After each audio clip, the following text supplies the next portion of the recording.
The voice that broke the silence in the stillness of my heart. A voice spoke, piercing through the silence with clarity and power. It wasn't a voice audible to the ears, but it resonated louder than the fiercest storm. Leave your native land and your father's house and go to the land I will show you. These words were more than a command. They were a divine promise. I will make you into a great nation. I will bless those who bless you, and whoever curses you, I will curse. And through you, all nations on earth will be blessed. This was the voice of the Lord that forever changed my life. My name is Abraham, born as Abram in the prosperous city of Ur in Mesopotamia, where the Tigris and Euphrates rivers breathe life into the land. My father, Terah, was a respected man, and our lives were ordinary, marked by seasons and rituals in a polytheistic society. But this divine call was not only an awakening, it was a breaking away from everything I knew. The journey of faith. Leaving Ur when the divine call came, it wasn't just a command to leave my home, it was a test of faith. Ur was a city of wealth, culture, and stability. Its towering ziggurats and bustling streets spoke of a society deeply rooted in tradition. Yet I gathered my family, my wife Sarai, my nephew Lot, and all our belongings, and we left it all behind. We traveled northward, following the Euphrates River to Haran, a land of caravans and trade. The journey was grueling, with the scorching heat of the desert and the uncertainty of what lay ahead. Each step required trust, not in my own understanding, but in the promise of the one who called me. Despite the challenges, my heart was filled with a strange peace, a certainty that this journey, though uncertain, was guided by divine hands. Leaving Ur was not just a physical departure. It was the first act of obedience that would define the rest of my life. Arriving in the promised land, Canaan, after days of relentless travel, we reached the land of Canaan. The terrain was unlike anything I had ever seen, a land of rolling hills, fertile valleys, and a diversity of life that seemed to echo the richness of the divine promise. It was here, beneath the sacred oak of Moreh in Shechem, that the Lord appeared to me once more, reaffirming his covenant. To your offspring, I will give this land. In awe of his presence, I built an altar to the Lord, marking the beginning of a new chapter in my journey of faith. From Shechem, I traveled further, pitching my tent in the hills between Bethel and Ai. Again, I built an altar and called upon the name of the Lord, anchoring my faith in his promise. Though the land was beautiful and full of promise, it was not without challenges. The Canaanites, with their fortified cities and unfamiliar customs, were a constant reminder that this land was not yet fully ours. But with each step and each altar, my faith grew stronger and my trust in God's plan deepened. The test of faith, famine in Canaan, and the journey to Egypt. The land of Canaan, though promised, soon became a place of trial. A severe famine swept through the region, and the fertile valleys turned barren under the relentless sun. My heart wavered as I questioned the promise. Why had God brought us here only to face scarcity?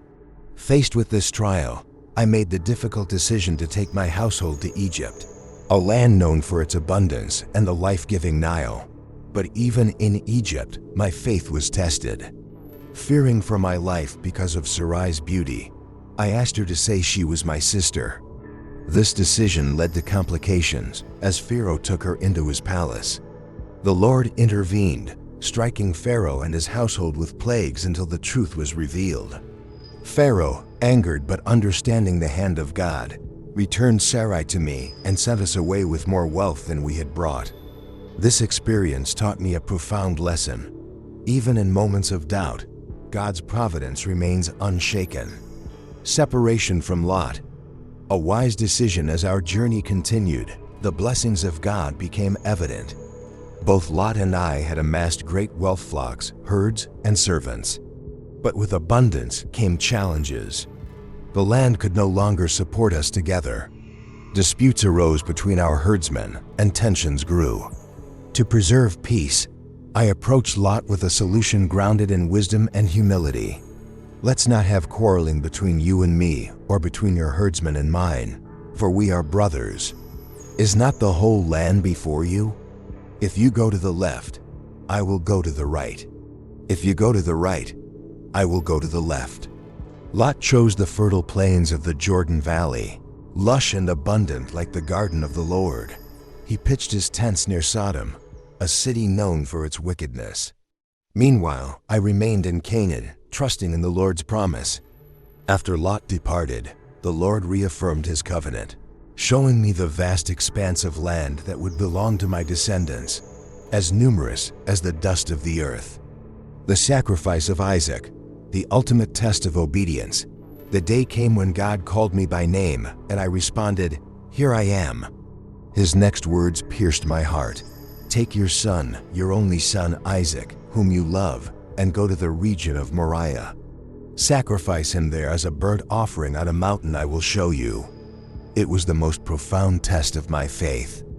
Isaac, the son of promise, was a gift from God, a fulfillment of the covenant.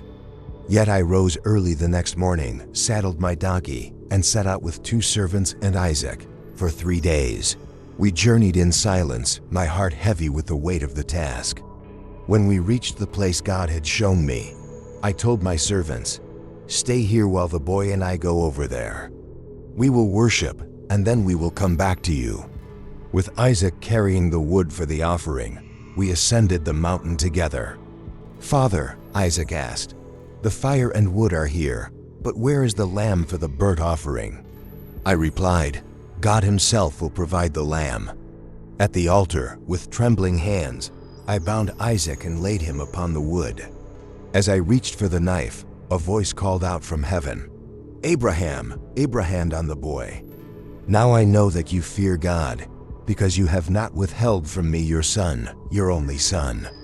Lifting my eyes, I saw a ram caught in a thicket by its horns. With tears of gratitude, I offered it in place of Isaac. I named that place Yahweh Yireh, the Lord will provide. The angel of the Lord blessed me once again, promising that my descendants would be as numerous as the stars in the sky and the sand on the seashore. The legacy of Abraham, faith and eternal promises. As my days continued, I witnessed the unfolding of God's promises in ways I could never have imagined. The death of my beloved wife Sarah was a moment of deep sorrow. To honor her, I negotiated with the Hittites to purchase the cave of Machpelah in Hebron, establishing a family burial site and securing a foothold in the promised land. Through Isaac, the son of promise, I saw the beginning of a lineage that would fulfill God's covenant. Yet my journey did not end there. After Sarah's passing, I took Keturah as my wife, and through her, I was blessed with more sons: Zimran, Jokshan, Medan, Midian, Ishbak, and Shua. Though their futures were significant, it was to Isaac that I entrusted all my possessions, as he was the child of the covenant. I lived to the age of 175, and as my life drew to a close, I reflected on the faithfulness of God. Despite trials, doubts, and moments of fear, his promises had remained unbroken. My sons Isaac and Ishmael, despite their differences, came together to bury me in the cave of Machpelah. Beside Sarah, my story is one of faith, obedience, and the unshakable promises of God, a legacy that would echo through generations. Through my descendants, the world would come to know the truth of God's love and covenant. Abraham's story is a powerful testament to faith, obedience, and the unshakable promises of God. From the call to leave his homeland to the ultimate test of offering his son, his life was marked by challenges and blessings that shaped not only his legacy, but the destiny of nations. Through his journey, we see a God who is faithful to his word, providing guidance, protection, and fulfillment of promises even in the face of uncertainty. Abraham's unwavering faith serves as an example for us today, reminding us to trust in God's plan, no matter how daunting it may seem. If this story inspired you, don't miss the next chapter in the lineage of faith, the story of Jacob, the father of the 12 tribes of Israel. Click on the next video to continue this incredible journey. or subscribe to this channel to be notified when it becomes available. Let Abraham's legacy inspire you to walk in faith and obedience in your own life.